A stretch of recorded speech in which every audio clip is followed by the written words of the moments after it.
Être responsable, ce n'est pas seulement quand ça se passe bien, vous avez gagné. Non. Être responsable, c'est que quand ça ne se passe pas bien, qu'importe d'où vient le problème, c'est toi qui es responsable. Et je vais même aller plus loin. C'est toi qui es l'unique responsable. C'est pour ça que j'aime toujours prendre cet exemple. Quand quelque chose ne marche pas au Cameroun, on accuse qui? Bon, il vous a fait quoi? Il vous a fait quoi? Est-ce combien de personnes ici il y a vu physiquement? Combien de personnes ici il y a causé avec lui? Combien de personnes se sont déjà assis sur une table pour dire le père, vraiment, il y a quelque chose qui ne va pas dans ce pays et il faudrait que je puisse te parler. Il faut que je te parle, comme un artiste rappeur disait. Il a commencé à parler. Personne ici ne l'a fait. Qui a parlé avec lui? Bon, vous l'accusez de quoi? Quelque chose se passe en Balmayo, on dit qu'il doit partir. Quelque chose se passe à Bouddha, on dit que ça ne peut plus continuer, il doit partir. Quelque chose se passe avec les Camerounais de la diaspora en Espagne. On dit que non, sa politique extérieure n'est pas bien gérée, vraiment. Il faut qu'on trouve quelqu'un d'autre qui a la capacité de pouvoir remplacer ce monsieur qui n'arrive pas à trouver les bonnes ressources qui vont gérer notre consulat ou notre ambassade en Espagne.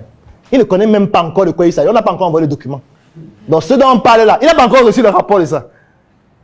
Mais il y a quelque chose dont il est caution, c'est que c'est lui l'unique responsable, hélas. Parce que dans le système tel qu'il est conçu, c'est lui l'unique responsable. Parce que quand un système est centralisé, ça veut dire que c'est toi l'unique responsable. Puisque tu as aussi la possibilité de faire qu'il ne soit pas centralisé, et tu ne le fais pas, ça veut dire que c'est toi qui es responsable. C'est pour ça qu'à chaque fois que quelque chose se passe mal, on dit mon frère, on ne veut plus continuer. C'est pour ça qu'un comédien disait une fois que bon, quand vous dites qu'il doit partir au Congo. Il est congolais, n'est-ce pas, il est tout camerounais comme nous. Il part où? Vous dites qu'il doit partir, il part où? C'est un Tchadien. Est-ce que vous assumez le fait d'être l'unique responsable? Moi, je vois régulièrement des managers qui disent vraiment Claudel, le travail que tu nous as demandé de faire là, il y a tel, il n'est pas venu à l'heure. Il a dit que mon type, ne me parle pas de quelqu'un que je ne connais pas. Tu me parles que tel n'est pas venu à l'heure, est-ce que moi je le connais? C'est toi le seul que je connais, c'est à toi que j'ai demandé de faire. Tu ne peux pas m'expliquer qu'il y avait tel qui devait faire ça, il n'a pas fait comme il fallait, il est venu à telle heure. Je ne veux pas de bavardage. C'est toi qui es l'unique responsable, point. Et c'est toi qu'on punit pour tout le monde. C'est comme ça, c'est ça le chef. Vous voulez être des managers, soyez dans l'unique responsable. L'unique responsable, ça veut dire quoi? Ça veut dire que tu peux avoir un employé. Un client vient acheter un produit qui coûte 500 000, 700 000. Il prend l'argent du client, il ne donne pas le produit. Le client se plaint, il ne donne pas. Le client se plaint, il ne donne pas. Le client va porter plainte. Tu sais la personne qu'on va convoquer, c'est toi. Tu vois? Peut-être que tu ne sais même pas ce qui s'est passé. Tu vas recevoir un jour une convocation, tu vas dire, mais j'ai fait quoi? Et comme on ne dit jamais ce que tu as fait avant, tu vas d'abord, tu t'assois.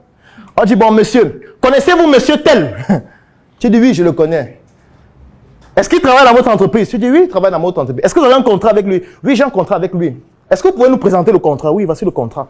D'accord, d'accord. Ah, d'accord, ça veut dire qu'il est vraiment dans votre entreprise? Oui, effectivement. D'accord, il nous a volé 700 000. On sort maintenant les documents. On sort les documents. Après, la prochaine question, on dit, vous comptez faire la première avance aujourd'hui et rembourser le reste quand? Vous comprenez la phrase que vient de dire, c'est...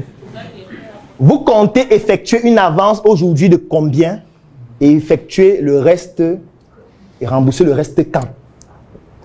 Pendant que vous êtes en train de dire non, vraiment, je ne connais même pas encore de quoi il s'agit, on dit bon, ok, déchirez-vous. Bon, on va d'abord vous garder. On va vous garder pour votre sécurité.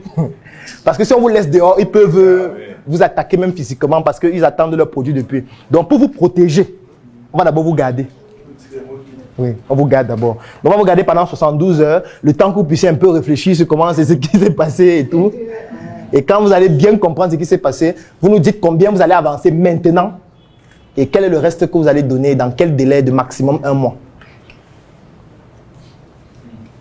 Commencez à dire, vous voyez ce qu'il m'a fait, vous voyez, on fait confiance aux gens. J'ai dit que le mot ingratitude, c'est interdit. Parce que c'est toi qui as choisi de lui faire confiance. Donc tu assumes ce qu'il fait. C'est comme ça. Ce n'est pas que quand tu as fini de lui faire confiance, ce qu'il fait qui ne marche pas, tu te désolidarises. Ce qu'il fait qui marche, tu es content. Oui, on a gagné beaucoup d'argent et vraiment, il travaille bien, machin et tout. Non, tu ne peux pas juste être son père quand tout va bien. Et puis quand ça va mal, tu dis que c'est l'enfant du voisin. Non, il reste ton enfant. Même quand il commet des gaffes. Tu dois accepter que mon enfant a commis une gaffe et je dois réparer cette gaffe. Et la prochaine fois, voici les mécanismes que je mets en place pour que ce type de gaffe ne se reproduise plus. Parce que c'est une faute au niveau de tes mécanismes qui a fait en sorte qu'il puisse prendre l'argent de quelqu'un au point où tu ne t'en rends même pas compte pendant 1 mois, 2 mois, 6 mois. C'est de ta faute.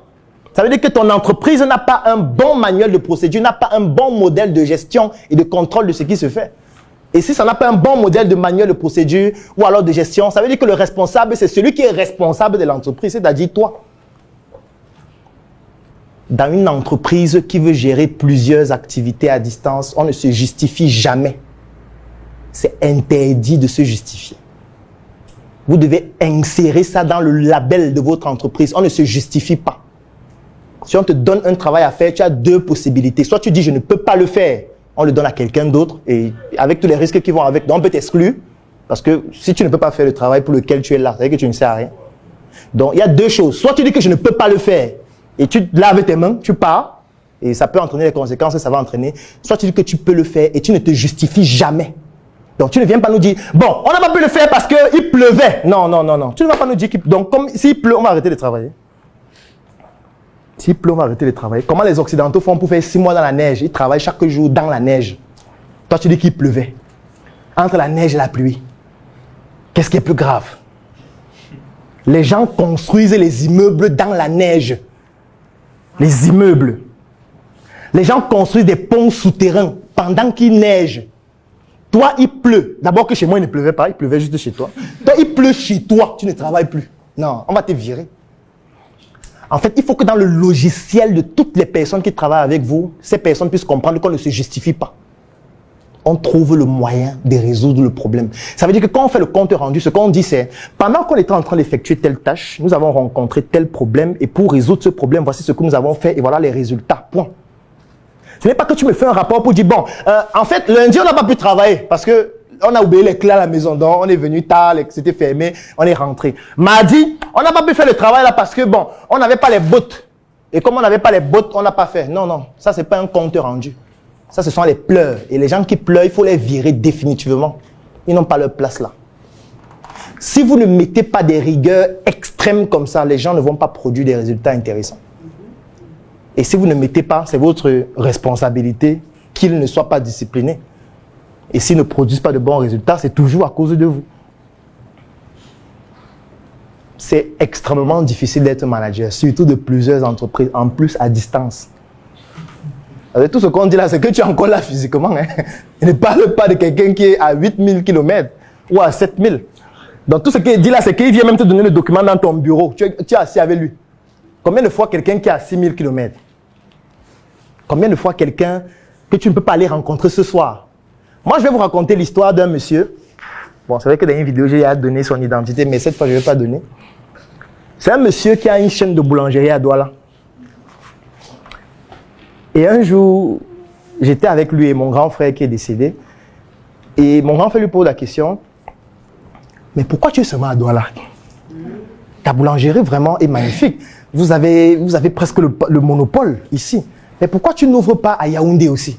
Il y a un bon marché à Yaoundé. Il rit. Après, il nous dit, quand vous allez faire ce qu'il fait, si vous allez comprendre. Il nous a expliqué quelque chose de simple, que lui, quand il se lève le matin, à 7 h, au plus tard à 9 h, il a déjà fait le tour de toutes ses boulangeries. Donc, quand il se lève le matin, il prend sa voiture lui-même. Il conduit, il va dans telle boulangerie, il fait les états, il sécurise la recette. Il va dans l'autre boulangerie, il fait les états, il sécurise la recette.